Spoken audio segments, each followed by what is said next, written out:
வணக்கம். தலைப்புச் செய்திகள். தமிழகத்தில் அண்மை காலமாக ரவுடிகளின் அட்டகாசம் தலை தூக்கியுள்ளது. அவர்களில் முக்கியமான நபர்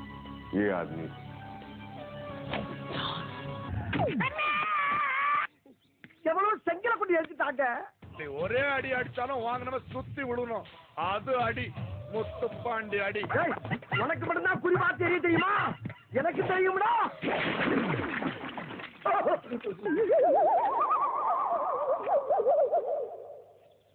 அட பரதேசி, நீ ஏன்டா குறுக்க வந்த? என்ன சார், காட்ஃபாதர் படம் பாத்தீங்களா? சாரி சார், நான் விஜய் ரசிகன். படத்துல தலை பின்னிட்டார்ல.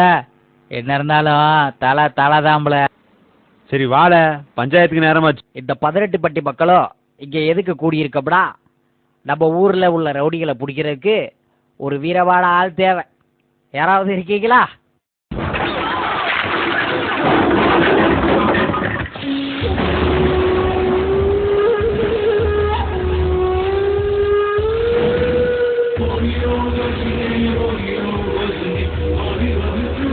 பாஸ், இவனா சரியில்லை.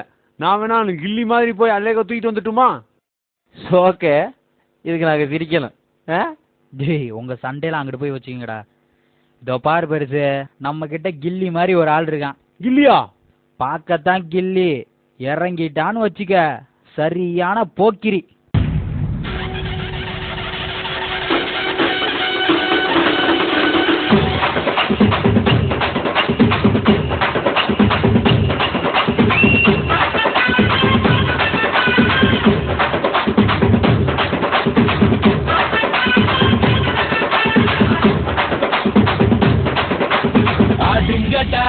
என்ன சுத்தி நான் ஐயனாரு வெட்டு கத்தி பாட போறேன் என்ன பத்தி கேளுங்கடா வாய பொத்தி. பாடுங்கடா என்ன சுத்தி. எனக்கு சண்டை போட்டு சாகடிக்கணும்லாம் வேணாம், சும்மா பேசியே சாகடிக்கணும். அப்படி ஒரு ஆள் தான் எனக்கு வேணும். அதுக்கும் கைவசம் ஆள் இருக்கு தலைவா. கருப்பு அடிடா, இத சொல்லிக்கிட்டே புடிடா.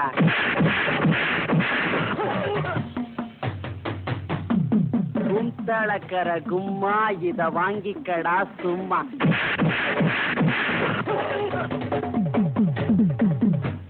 ஆட்டங்காளி படுதாக்காளி சீன்காளி வாடா என் தக்காளி.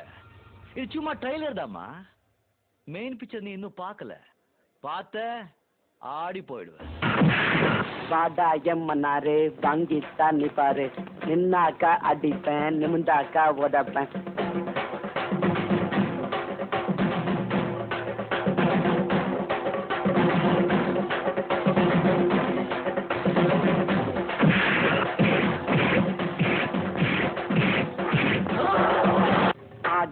மச்சி வாழைக்கா பச்சி உடம்ப பிச்சி பொட்டுடுவம் பச்சி.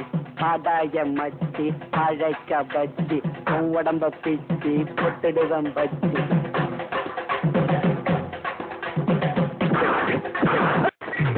மச்சி ஆளு பார்த்தா எறும்பாட்டம் தான் இருப்பான், அடிச்ச இரும்பாட்டம் இருக்கும். ஒண்ணு விழுந்தவனை கேட்டு பாரு, இல்ல இன்னொருத்தனை அனுப்பிச்சு பாரு. என்ன இவனை மட்டும் கர்நாடகத்துக்கு அனுப்பிச்சோன்னு வச்சுக்கோங்க, காவேரிய கையோட அள்ளிக்கிட்டு தமிழ்நாட்டுக்கு கொண்டாந்துருவா சார். இவன் ஒரு கில்லி சார்.